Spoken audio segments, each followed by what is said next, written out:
It was the day before April Fool's, and I couldn't help but feel suspicious of my wife, Claire. She had been acting strange for the past few days, constantly texting on her phone and hiding the screen from me whenever I tried to peek. When I asked her about it, she brushed it off as just a friend from work, but something didn't feel right. "Oh, come on, let me see," I said, trying to grab her phone, but she quickly pulled it away. "No, it's nothing.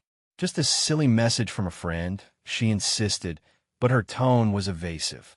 I let it go for now, but I couldn't shake the feeling that something was off. I decided to do some digging, remembering a trick my mother used to use on me and my sister when we were younger. She would accuse us of far worse things than what we had actually done, just to get us to confess the truth. With a mischievous grin, I picked up my phone and called Claire's sister, parents, and a few of her mutual friends. I spun a tale about how I had caught Claire cheating on me with two of her coworkers and that I was planning to file for divorce. I even said I was going to make a post on Facebook about it, but I would make sure Claire couldn't see it. The next day, I tried one last time to look at Claire's phone before she left for work. She pulled it away from me, and I decided it was time to put my plan into action. As soon as she walked out the door, I made the post on Facebook, excluding Claire from seeing it. Within minutes, my phone started blowing up with texts and calls from our friends and family. They were all expressing their shock and offering to help me find a good lawyer. I played along, acting like the poor, betrayed husband, and even asked them to keep it quiet for now. Meanwhile, Claire's phone was going off like crazy. Her friends were texting her, demanding to know how she could cheat on me. She was completely blindsided, and I could hear her voice rising in panic as she tried to figure out what was going on.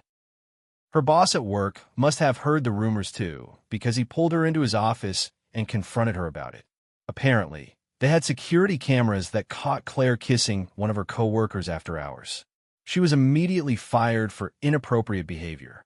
By the time Claire got home, she was a mess. She fell to her knees in front of me, begging for forgiveness and showing me her phone with all the texts and messages. She admitted that she had been planning to have an affair with her coworker, but had never actually slept with him. It was just a kiss, and she had been too afraid to tell me the truth. I looked down at my wife, the woman I had trusted and loved for years, and I felt a mix of emotions. Part of me was angry that she had even considered cheating on me, but another part of me was relieved that I had caught it early. Thanks to my mother's trick, I had forced Claire to come clean before things went too far. As we sat together on the couch, Claire in tears and me trying to process everything, I couldn't help but feel a sense of satisfaction. My plan had worked, and now we could start to work on rebuilding our trust and saving our marriage. But as I looked at Claire's phone, still clutched in her hand, I couldn't shake the feeling that this was only the beginning. I knew that we had a long road ahead of us, filled with hard conversations and tough decisions. But I also knew that, thanks to my mother's clever trick, we had a chance to make things right.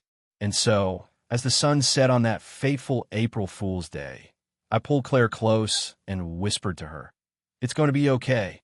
We'll get through this together." And for the first time that day, she smiled back at me, a glimmer of hope in her eyes.